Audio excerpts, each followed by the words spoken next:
universal education in the age of disintegrated ethics. You all know this man. This man is quite popular, quite famous. He is actually accusing a journalist of publishing fake news. So what percentage of it is actually fake news? Is there actually fake news out there? The fact of the matter is, the fact of the matter does not matter. What matters is the public perception of it.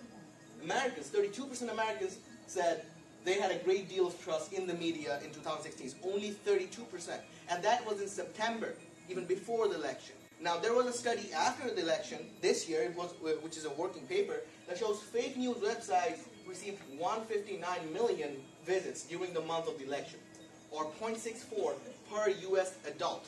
So we understand the gravity of fake news. Even if it's real news or fake news, it's being perceived as fake news. And there is legitimate false information out there which is deceiving people, right? So, but how does that relate to philosophy? So, in order to go to philosophy, we need to listen to another great philosopher of our time, Kellyanne Conway. But she's talking about alternative facts. It is actually a very deep philosophical concept. Alternative facts do not exist. Data, there's only one data.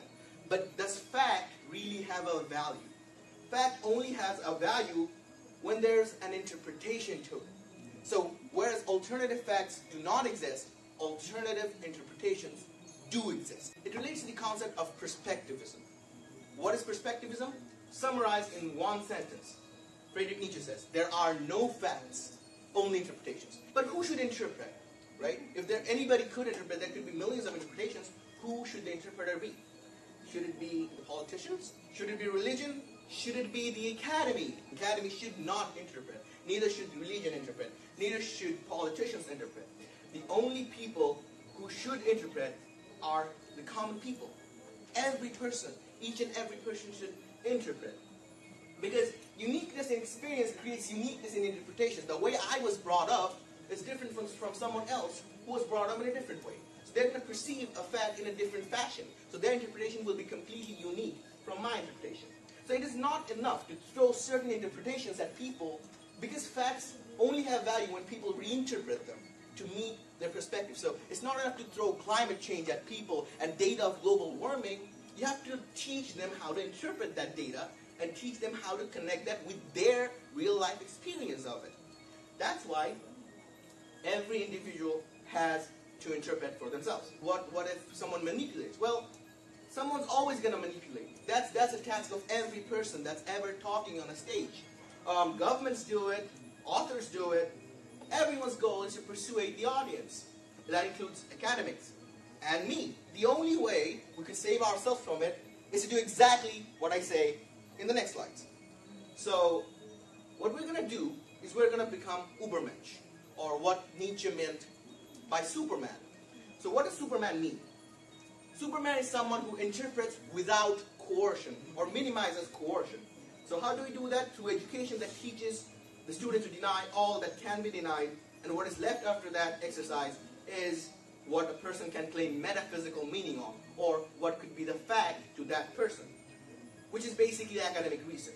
So in order to understand how we do academic research, we have to go to this other person, W.B. Du Bois, and he believed that education is a continuous process through lifetime, and college education, which means research-based education, must be accessible to all. Small, self-funded colleges are the best methods of primary research. Now, how do we use that? The answer is accessible and free college. So, what I mean by that are these innovations. Innovations like Khan Academy and Crash Course and Quizlet and thousands of YouTube channels who are making education completely accessible for people. And there's data right there of how they are making money without charging anything. How they are entertaining people, how people are watching these videos in their free time, in their leisure time. These enterprises do great things, but they have some limitations. They have solved the distribution problem, but they are lacking on content. They make the replication of the current methods easier, but they do not present research methods or scholarly debates. However, these tools can be repurposed for university education. How do we do that? We have to go to another great philosopher for that. who says, if the scientific method in deriving scientific formulas is taught instead of tricks of perfecting the application of those formulas, or if research methods in history is taught rather than presenting a presupposed interpretation of history, there is a chance that students will become interested in contributing on the ongoing debate by creating new knowledge in science or history. The incitement of inquiry, as opposed to the acceptance of a false consensus, marks the distinction of college-level education. This is one of my most favorite quotes, and it's me who said that. And we also have to relate that to the small college model of Du Bois, right?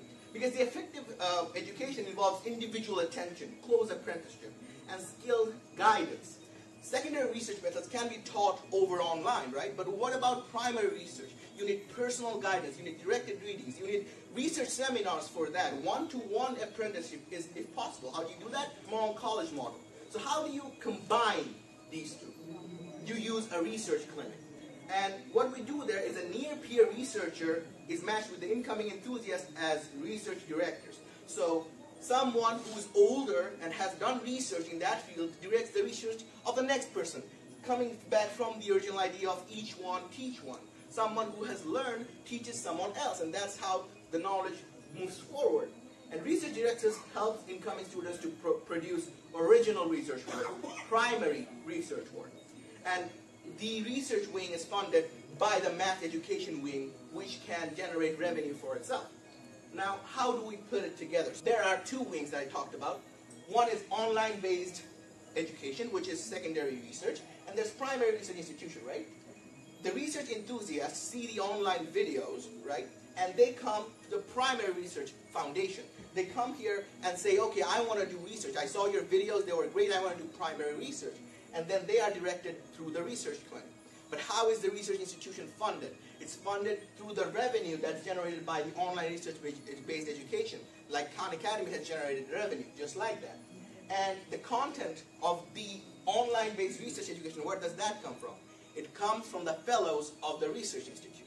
So you're combining these two ideas, this idea of a research institute, which used to be the great academia up in the air. You're breaking it up and spreading it to the people. You're showing how the academia works through the internet.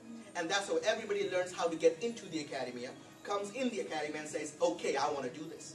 And then the academia helps them to do it. And that's how they self-fund themselves. They don't want to go to any corporations and ask for money. They can fund themselves, and that's how the research can be independent and reliable. And that is my research. Thanks to everybody for watching, for being there. I want to end with my favorite quote from Nietzsche, which is the surest way to corrupt a youth is to instruct him to hold in higher esteem those who think alike than those who think different. Any questions?